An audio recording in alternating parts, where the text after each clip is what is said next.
এখন পর্যন্ত জামাত ইসলামের কোনো জায়গায় কোনো নির্বাচনের বিদ্রোহী প্রার্থী হয়েছে, নির্বাচন করেছে, এই ঘটনা আপনি দেখতেন। এই 3 মাসে শুধু ছাত্র দলের আভ্যন্তরীণ কোন্দলে 121 জন নিজের হাতে নিজে কর্মী খুন হয়েছে। অসংখ্য ভাই, অসংখ্য পরিবার, এই তথ্য আছে। ব্যক্তিগতভাবে আমি মনে করি আজকে সিইসি যে আশঙ্কা প্রকাশ করেছেন এটার লজিক থাকতে পারে, আছে, কিন্তু তিনি যেভাবে বলেছেন দলগুলোকে বসে একটা করার, এটার আসলে কোনো বেজ নাই। কার্যত স্থানীয় সরকার নির্বাচনের মধ্য দিয়ে বাংলাদেশের মানুষ তার স্থানীয় প্রতিনিধিকে পছন্দ করে। আমি অনেক ব্যক্তিকে দেখেছি একেবারে কোনো রাজনৈতিক পরিচয় নাই, তিনি এলাকায় মেম্বার হয়েছেন, এলাকায় চেয়ারম্যান হয়েছেন, একেবারে কোনো রাজনৈতিক পরিচয় নেই। সুতরাং দলগুলো বসে একটা সিদ্ধান্ত নিল আর সাধারণ মানুষ সেই সিদ্ধান্তের আলোকে তার জনপ্রতিনিধি নির্বাচিত করবে, এটা আসলে অনেক ক্ষেত্রে দেখবেন বাস্তবতার সাথে মিলে নাই বা মিলবে না। আবার যেহেতু জাতীয় নির্বাচনে জামায়াত ইসলামী জয়ী হতে পারেনি, সেক্ষেত্রে স্থানীয় সরকার নির্বাচনে জামায়াত ইসলামী জয়ী হওয়ার চেষ্টা করবে, আপ্রাণভাবে চেষ্টা করবে, সেরকম একটা শঙ্কাও থাকে কিনা?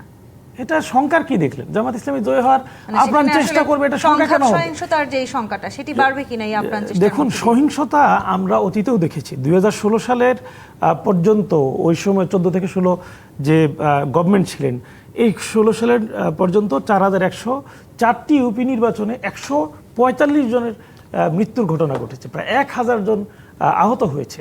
ঈদ আসবে, সাথে ক্যাশব্যাকও আসবে। নিজের বা প্রিয়জনের জন্য কেনাকাটায় এবারও নগদ পেমেন্টে পাচ্ছেন দারুণ ক্যাশব্যাক। তাই যাই কিনুন, পেমেন্ট করুন নগদে।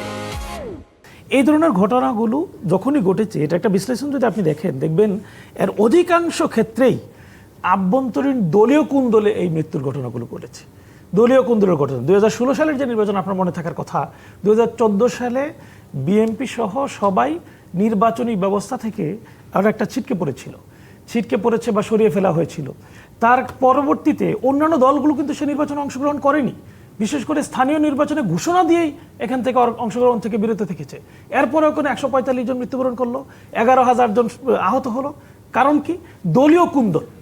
এবং দলীয় কুন্দলগুলো যে সকল দলের মধ্যে রয়েছে, এটা নির্বাচন বলেন, নিজের দলের নির্বাচন বলেন, সব জায়গায় তারাই হত্যার ঘটনা ঘটে। এই যে গত মাত্র 2-2.5 মাস 3 মাস হলো সরকারের, এই 3 মাসে শুধু ছাত্র দলের আভ্যন্তরীণ কুন্দলে 121 জন নিজের হাতে নিজে কর্মী খুন হয়েছে। অসংখ্য ভাই, অসংখ্য পরিবার, এই তথ্য আছে।